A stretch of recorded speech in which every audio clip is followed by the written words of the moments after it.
नमस्कार साथियों, मैं आशीष आप सभी का बहुत बहुत स्वागत करता हूं आपके अपने YouTube चैनल हिंदी जगत में।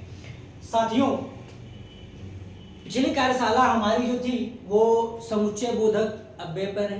मेरा प्रयास था कि मैं उसी दिन समाप्त कर पाऊं, लेकिन निजी कारणों से मैं समाप्त न कर सका। आज अव्यय का पूरा टॉपिक या हम जो पढ़े हैं कि प्रयोग के आधार पर शब्द भेद जो 8 होते हैं, इसमें से हम 6 पढ़ चुके हैं। 7 और 8 बचा हुआ है और 7, 8 जो अंतिम 2 हैं वो अविकारी या अव्यय के अंतिम 2 भेद भी हैं, जिसमें संबंध बोधक अव्यय एक है और एक है आपका विस्मयादि बोधक या विस्मय सूचक अव्यय। तो आज पूरा प्रयास होगा कि समाप्त हो जाए। तो हम चलते हैं संबंध बोधक अव्यय की तरफ। साथियों, परिभाषा पर ध्यान देते हैं। जो अव्यय शब्द संज्ञा के बाद आए, जो अव्यय शब्द यानी कोई ऐसा अव्यय शब्द जो संज्ञा के बाद आए और वाक्य में किसी अन्य शब्द के साथ उसका संबंध जोड़े, किसी अन्य शब्द के साथ उसका संबंध जोड़ दे, ऐसे अव्यय शब्द को संबंध बोधक अव्यय कहा जाता है। साथियों, उदाहरण में देखिए, नौकर के बिना काम नहीं चलता। ये के बिना शब्द क्या है? नौकर का इस काम से जुड़ रहा है। नौकर के बिना काम नहीं चलता। ठीक है साथियों, एक उदाहरण और हम समझ लेते हैं।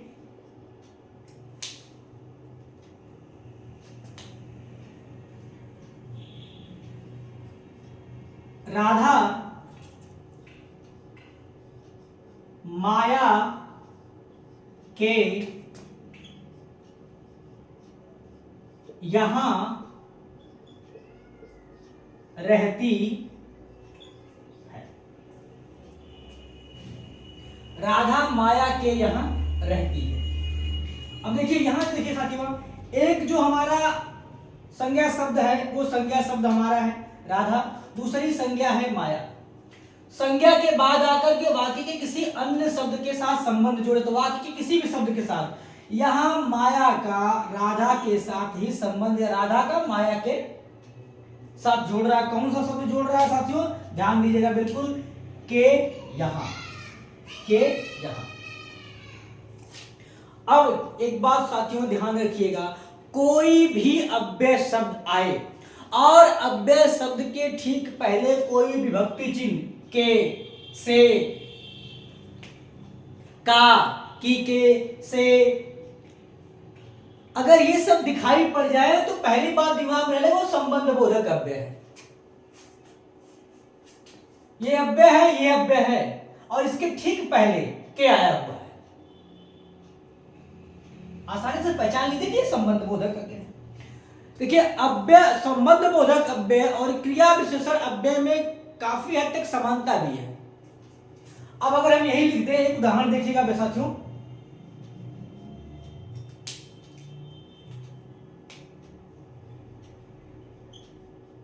राधा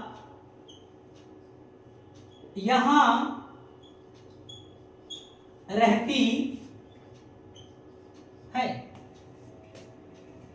यहां शब्द हमने आपको क्रिया विशेषण में पढ़ा है, ये रहने की विशेषता बता रही है। राधा यहां रहती है, राधा के रहने की विशेषता है।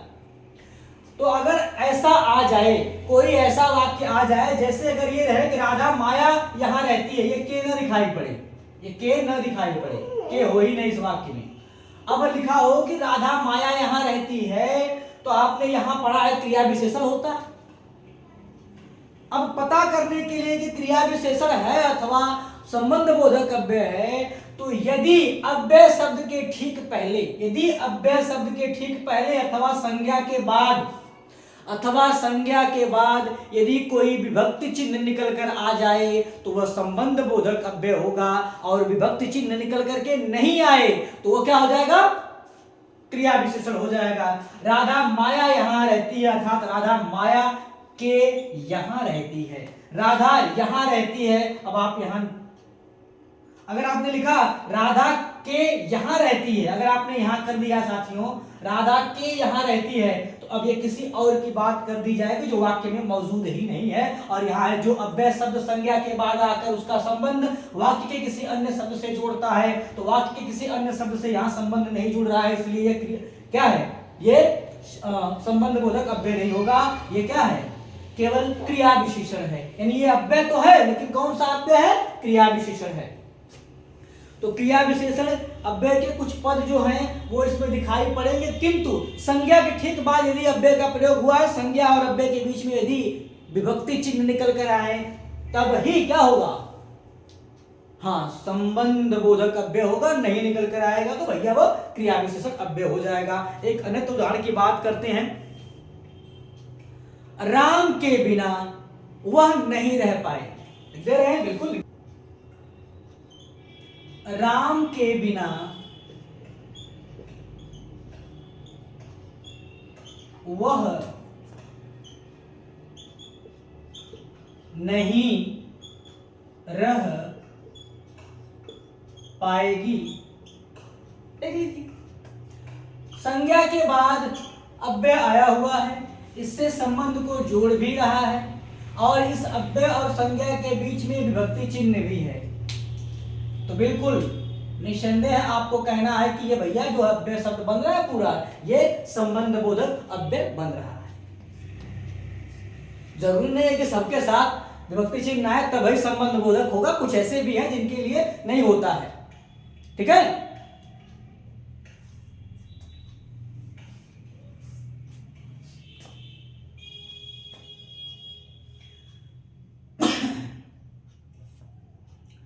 राम के बिना वह नहीं रह पाएगी। ठीक है, अगर हम के हटा भी दें तो राम बिना वह नहीं रह पाएगी, तब भी बिना के बाद क्या है,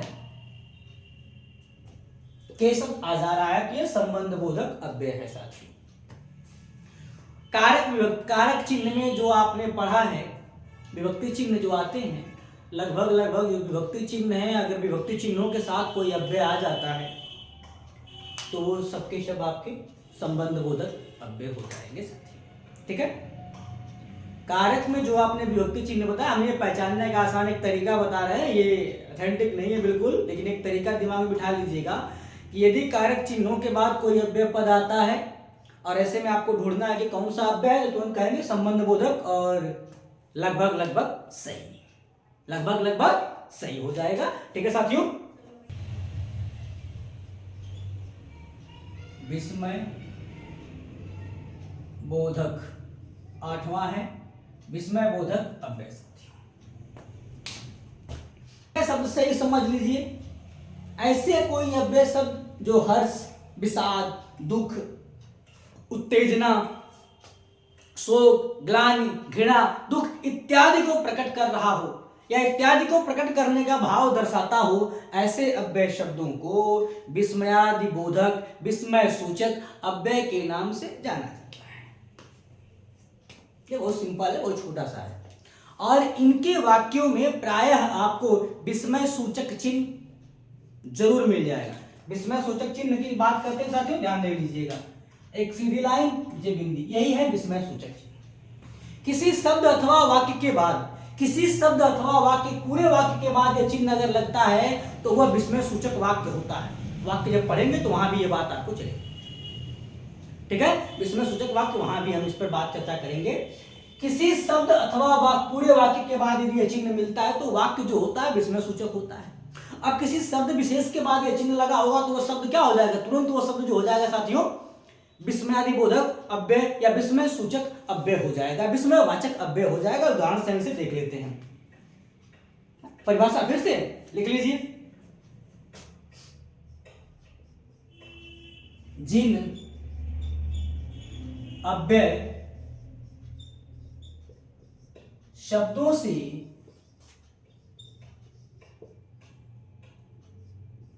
हर्ष, विषाद, घृणा, ग्लानि,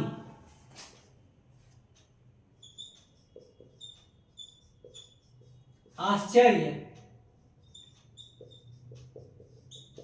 इत्यादि का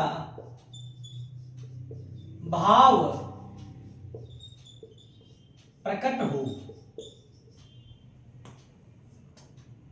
ऐसे अव्यय शब्दों को हम विस्मय बोधक, विस्मयादि बोधक, विस्मयादिवाचक आदि अव्यय के नाम से जानते हैं। ठीक है, उदाहरण देखते हैं साथियों इनके हम।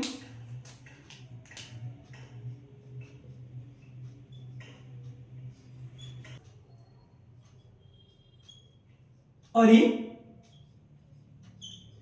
तुम यहां कैसे? यह प्रश्नवाचक चिन्ह है साथियों, लेकिन यहां एक शब्द विशेष के बाद विस्मय सूचक चिन्ह लगा हुआ है। अरे तुम यहां कैसे?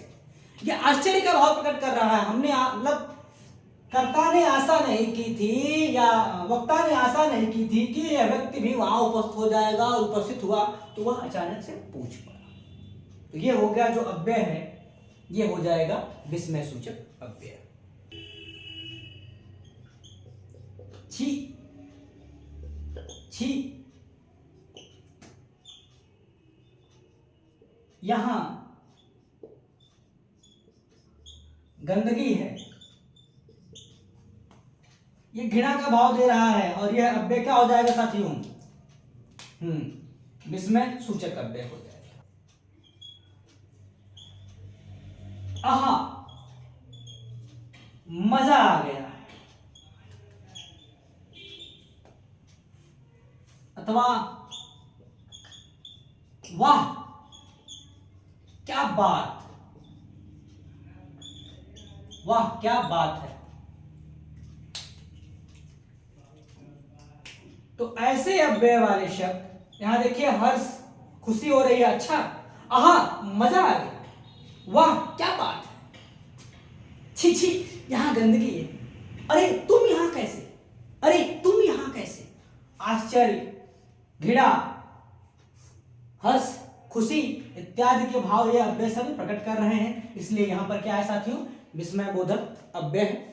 प्रयोग के आधार पर शब्द के जो हमारे 8 भेद थे, कौन कौन से? संज्ञा, सर्वनाम, विशेषण, क्रिया, क्रिया विशेषण, समुच्चय बोधक, संबंध बोधक और विस्मय बोधक अव्यय। रूप के आधार पर जो परिवर्तन होता है या भेद होती है, 2 रूपों में होता है, एक विकारी और एक अविकारी। विकारी में संज्ञा, सर्वनाम, विशेषण और क्रिया आते हैं। अविकारी अथवा अव्यय में समुच्चय बोधक, संबंध बोधक, क्रिया विशेषण और विस्मय बोधक, ये 4 आते हैं। तो आज हमारी ये कार्यशाला जो है वो समाप्त हो गई। अगली कार्यशाला जो भी होगी आपको बताई जाएगी, और संभव प्रयास हमारा होगा कि अगली कार्यशाला साथियों निपात पर हो। क्योंकि निपात जो होता है एक शब्द ही होता है, वो अव्यय के बहुत करीब होता है किंतु अव्यय नहीं होता। हम उस पर बात करेंगे साथियों। ठीक है साथियों, आशा करते हैं कार्यशाला आपको पसंद आई होगी, और ये भी आशा है साथ ही साथ कि आप अधिक से अधिक चैनल को शेयर कर रहे होंगे, अपने दोस्त मित्र यारों क्या उनसे कहते होंगे कि लोग सब्सक्राइब करें। इसी के साथ ये कार्यशाला समाप्त होती है। जय हिंद, जय भारत।